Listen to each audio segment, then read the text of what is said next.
Russia kills 12 in Kyiv and hours later says it wants peace. Russia says Trump is probably the only leader on earth who understands the crisis in Washington. Trump claims he's putting a lot of pressure on Putin, but offers no new sanctions, no new red lines. Pressed on sending Patriot missiles to Ukraine.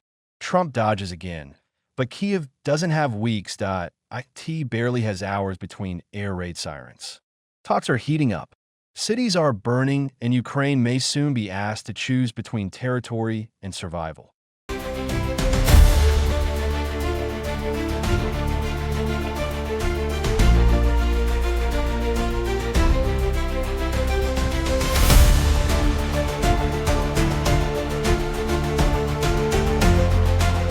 Russian Foreign Minister Sergei Lavrov set off diplomatic shockwaves on April 24th, telling CBS News that the Kremlin is ready to reach a deal with the U.S. on Ukraine, though he also said some elements need to be fine-tuned. Lavrov also said that U.S. President Donald Trump is probably the only leader on earth who understands the root causes of the Ukrainian crisis. According to Lavrov, Trump believes pulling Ukraine toward NATO was a huge mistake, blaming the Biden administration, and says Trump wants to rectify it. This bold claim came just hours after Russia launched its deadliest assault on Kyiv in months, killing 12. And yet, Lavrov insists we only strike military targets or civilian sites used for military purposes. Kremlin is ready to reach a deal with the U.S. on Ukraine. The President of the United States believes, and I think rightly so, that we are moving in the right direction. We only target military goals or civilian sites used by the military.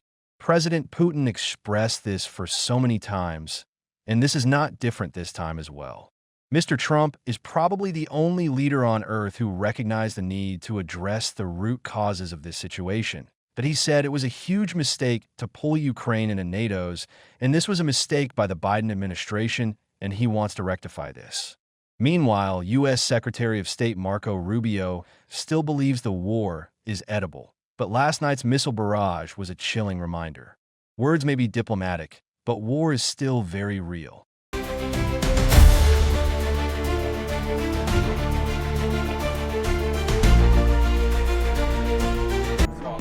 What was put before our partners was options to discuss about things that it would take to end a war. This war is endable. Both sides just have to agree to it. We've shown them a pathway forward. We've discussed those ideas. It was a good meeting yesterday. There'll be good meetings over the weekend. We've shown them the finish line. We need both of them to say yes. But what happened last night with those missile strikes should remind everybody of why this war needs to end. It's horrible those missiles landed. What's even worse is there are today people that were alive yesterday that are not alive today because this war continues, and the president wants to stop it. And everyone should be thanking the president for being a peacemaker and trying to save lives. That's what we're trying to do here. It's not our war. We didn't start it, as you know. But we're trying to end the dying. We're trying to end the destruction. And we've shown the path forward. We can see the finish line, but both of them have to get there. We're going to do everything we can to help them get there, but they have to ultimately say yes.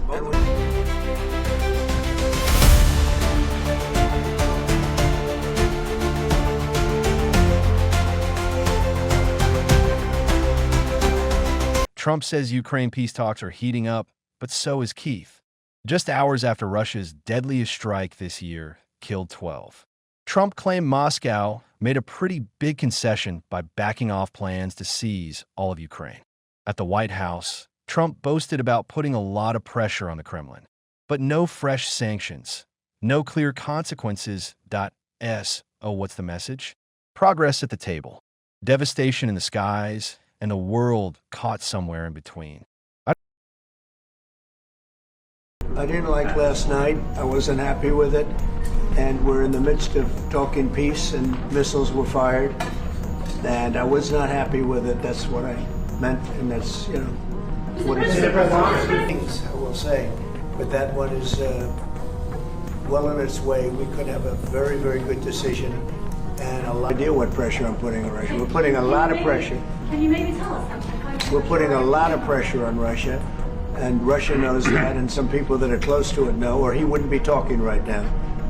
The Prime Minister understands that better than anybody. He wouldn't be talking right now. He's talking, and we're putting a lot of pressure. I think he wants to make a deal. We're going to find out very soon, but it takes two to tango, and you have to have Ukraine want to make a deal too, and they're being hit very hard. And I do believe they want to make sure on both. You know, if you think we're just in there because we're nice people, and we are nice people, but we're using a lot of pressure on both. What concessions, Mr. President, and to your national security team, what concessions has Russia offered up thus far to get to the point where you're closer to peace? Stopping the war, taking the whole country.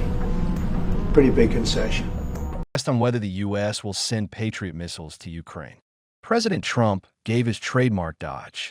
Ask me in 2 weeks while Washington stalls, Kyiv burns, enduring its deadliest missile barrage of the year. For Ukrainians under fire, 2 weeks isn't strategy. It's survival on borrowed time. Zelensky has said that he wants more Patriot missiles. Zelensky has said that he wants more Patriot missiles. So far, has been no response from the United States.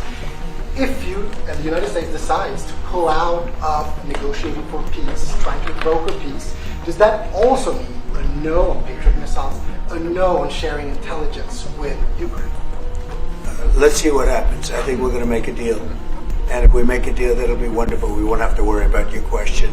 You can ask that question in 2 weeks, and we'll see. But I think we're getting very close. The Prime Minister feels the same way, and we'll hopefully not have to answer that question.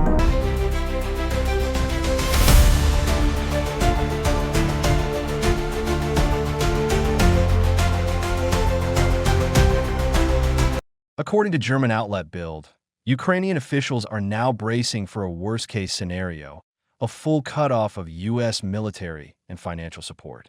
Ukrainian sources told Bild the leadership in Kyiv is bracing for a worst-case scenario. What is on paper and what is being signaled to us in the negotiations is unacceptable. We are preparing for the worst-case scenario, and that means an end to us support. The pressure comes as Trump angles for more than just peace. He's reportedly seeking a minerals extraction deal with Ukraine to help balance the billions Washington has already poured into the conflict. Meanwhile, Trump has temporarily frozen military aid and intelligence sharing with Kyiv, following a tense blow-up with President Zelensky back in February before Ukraine. The stakes couldn't be higher, and the clock is ticking. Kyiv Mayor Vitaly Klitschko says Ukraine may have to give up land to secure a temporary peace with Russia. Acknowledging growing pressure from Trump to accept territorial concessions, speaking to the BBC just hours after a brutal Russian missile drone strike killed 12 in Kyiv, Klitschko admitted the idea is not fair, but possibly necessary. One of the scenarios is to give up territory. It's not fair, but for peace, temporary peace. Maybe it can be a solution. Temporary. We never accept occupation by Russia. President Vladimir Zelensky might be forced to take a painful solution to achieve peace. Still, the former boxing champ stood firm, saying the Ukrainian people will never accept occupation. When asked if Ukraine had to give some territory away to win peace, Trump said, "That's what territory they've been fighting. They've lost a lot of territory, and we'll do the best we can working with Ukraine." That's what territory they've been fighting. They've lost a lot of territory. And we'll do the best we can. Working with Ukraine, we'll do the best we can. But they lost a lot of territory. When you say Crimea, that was handed over during a president named Barack Hussein Obama.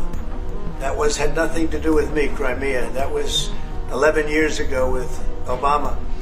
And they made a decision. There wasn't a bullet fired. There was no fighting. There was no anything. They just handed it over. Now they say, well, can you get it back? I think that's going to be a very difficult thing to do. That was given by Barack Obama when he was president, not by Donald Trump. Thank you, Mr. President, you had a long meeting, Mr. President. That you put on the table. It's a 30-day ceasefire proposal. Your national security team presented it to both Ukraine and Russia. 2 months ago, Ukraine agreed to that ceasefire proposal immediately. Russia has not. And my question is Russia the obstacle to peace based upon that, just getting to that 30-day ceasefire? I don't think so. I think that they both want peace right now. They're ready to do something. We'll see what happens. Complicated, very complicated. But I think they are both very much looking to make a deal. Marco?